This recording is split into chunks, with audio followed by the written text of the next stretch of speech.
think first shout out to them.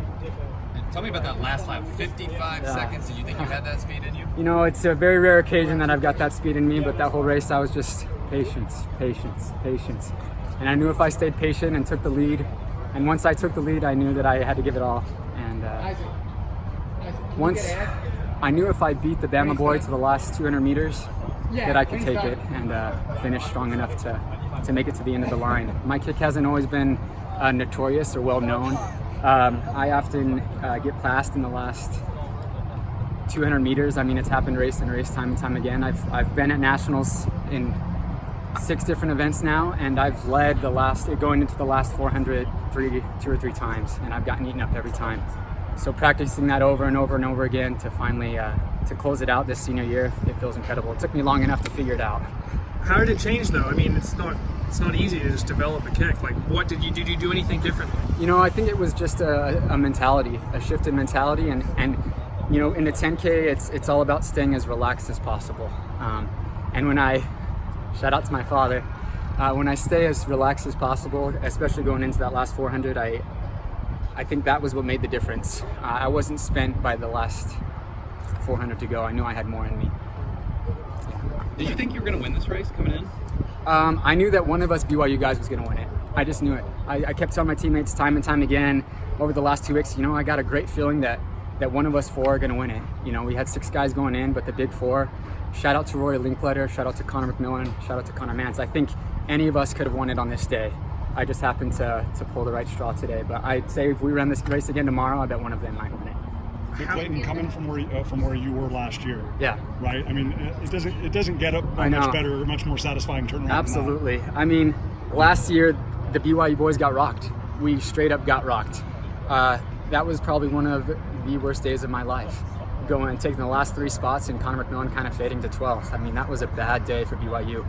And we bounced back a little bit in the 5K, but we wanted more. And so to bounce back this year, to have 3 guys go 1, 3, 4, I mean, that's unreal. That's a dream. We've been talking about this since that day a year ago. And the fact that only you guys, Stanford and UTEP, had that, and it hasn't happened in 20 years. I mean, how sweet is that to put your name in that pantheon of distance running? Yeah, and the names tied to those teams is unreal. So for it to hopefully go down in history is pretty incredible. It hasn't hit me yet. It's just barely starting to sink in. Robert, can you wait? How hard did you have to work on that backstretch to hold off Keegan? When you know, he really put on the pressure. I thought he was going to get me, and you know, I've seen so many races that I knew that I had to beat him to that 200 meter mark. I knew I had to do it, and even if it cost me spending a little bit more energy to hold him off on that turn, I mean, that's where I think the race was made, and that's what counted at the end. Your assistant coach, Isaac Wood, was screaming at you, do it for Ed. Yes. Obviously for Ed Eyestone. What is the significance of doing it for Ed? I mean, the media knows, everybody knows. Coach Eyestone is a 2-time Olympian, national champion in the 5K, 10K. He did the dirty double his senior year and won both the 5K and the 10K.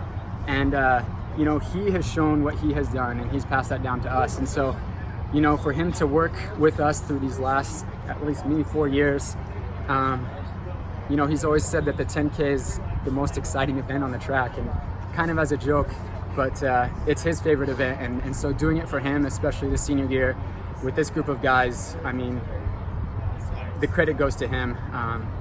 I think he took a lot of the blame last year for the reason we didn't show up at NCAA's last year. And so he changed quite a bit coming into this year. Our workouts, our mentality, he worked with us a lot. And so, you know, to say that we did this is an understatement. It really was Coach Eyestone and the BYU boys working hand in hand.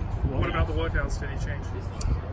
I'd say he was a little bit more aggressive for sure. More volume towards the end of the season, and just having faith that we could recover, trusting us, giving us the workouts that we needed to be prepared on this day, keeping the mileage high, just really having, like I said, the faith and the trust in us to prescribe the workouts that he needed and that he knew we needed, right, and that we could recover. So how many miles did you run last week? You still 90. Yeah. Well, that's a lot. 85. 85. So, really big shout out to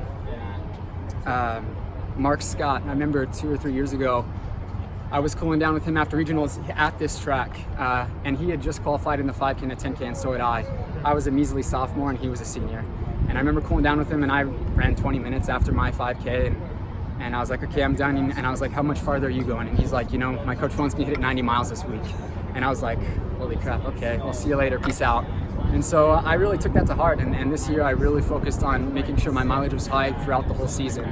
I've been known to performing very, very well at the beginning of the season, but I always seem to fade. You see that in cross, you see that in track. I can't hold it out throughout the whole season, but this year I knew that if I kept my mileage high and really believed that I could recover, that I could make it the whole way. Yeah. Clayton, you gave a shout out to your father. Yeah. What about the shout out to this father? You and Chris Nielsen tonight. Yeah. Let's hear it for the fathers. Yes. How sweet is that?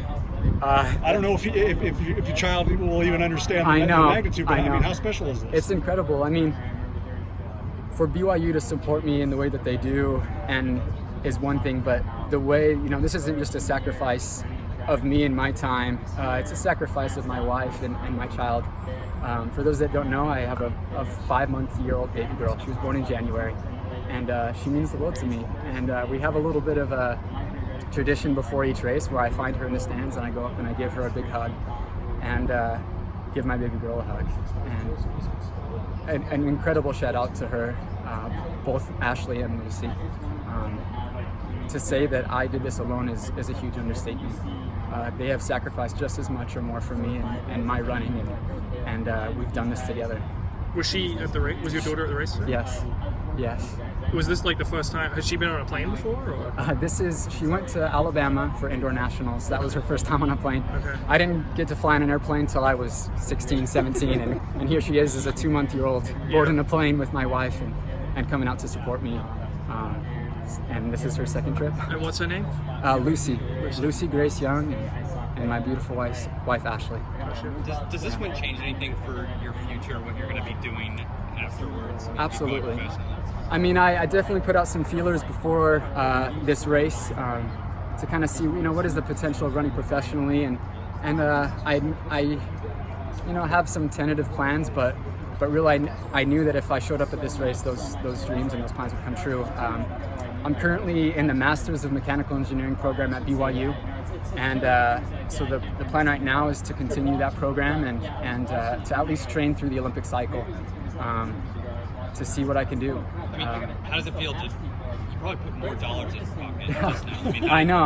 I mean, how does that feel? It's incredible. I mean, I think going into this meet, Rory Linkletter, Connor McMillan, and I, we've been dreaming about going pro for years. We wanted to get that contract, and we have great support from people like Ed Eystone, who has done it before, and Jared Ward. Jared Ward, an Olympian, he trains with us 1 or 2 times a week, and he's really pushed us to get to this point as well. And so I think the future hopefully lies in us training with him, moving to the roads, maybe dabbling in the marathon, and seeing what's to come. That's kind of what's in the picture right now, and we'll see if it can come true. So I'm going to ask about the shoes. Are those Vaporflies you're racing in? These are. Big debate whether or not I could run in the should run in the Vaporflies or not. All my 10Ks this year have been in Vaporflies, just because it wasn't really about racing. It was about recovering and getting in a solid time and being able to keep the training high. And coming into this race, I was a little bit worried because with the rain, Vaporflies on the track, there's a lot of slipping and sliding. But it was a last-minute decision, and luckily the weather held out, and I knew I had to go with them, especially with the fact that I'm coming back in the 5K to keep that alive. I think the Vaporflies was a great choice. I mean, that might have been the fastest the Vaporflies have ever gone in a race, the last lap. I don't think there's too many Vaporflies that are run on the track, but yeah, that might be one of the fastest. Not the fastest I've gone in Vaporflies on the track. We've done a couple of workouts with them in practice, but it's We wear spikes in the 5. Yes, yeah. And did you wear spikes like in the 10K for years past? In years past, yes. Last year I raced in the Vaporflies at regionals and nationals. Like I said, didn't go well, so it was kind of a little bit of a risk coming in this year. it didn't work for me last year, but I've had some great races and some great closes this year in Vaporfly, so I felt confident enough to use them. And this performance, I mean, it puts BYU maybe in a position to get a podium spot. Yes. If things go well, also in the 15 and the steeple. Yes. What do you think about leading that charge? Absolutely. I mean, when the rankings came out, mid-season, that we were, ranked 4th, as high as 4th this year, we kind of saw that, dreamed of it, and kind of laughed a little bit, like, could we really do that? Especially with the distance-heavy program. But this definitely, having the fact that we qualified 4 guys in the steeplechase in the finals come Friday, there's definitely a chance that we could be a podium team. It wasn't outside of our minds coming into this race, especially for Coach Eystone. Doing it for him would be incredible. Does this in any way make up for, I know you guys finished high this year cross country, but falling short of NAU 2 years in a row, does this do anything to validate? Absolutely. Especially myself. I know that might sound a little bit conceited, but I single-handedly lost the NCAA cross country championships myself. I was our 7th man. I should have performed way better that day. Where'd you finish? I was 77th or so. The rest of my teammates did really well, had a solid day. 30 points to make up on NEU is a lot, but it definitely wasn't outside of a performance I could put in. Especially, this 10K kind of shows that. So to kind of come back and to show that I can compete on the NCAA level, it means a lot. I wish I would have showed up that day in cross. At least made it a lot more fun for the crowds. NAU, mad respects to them. I've loved the competitive nature that they've shown, and I've loved racing them this season, and the great talks that I've had with Tyler Day, Blaze Farrow, Jordy Beamish, the whole crew. Great guys. All right, congratulations. Thank you.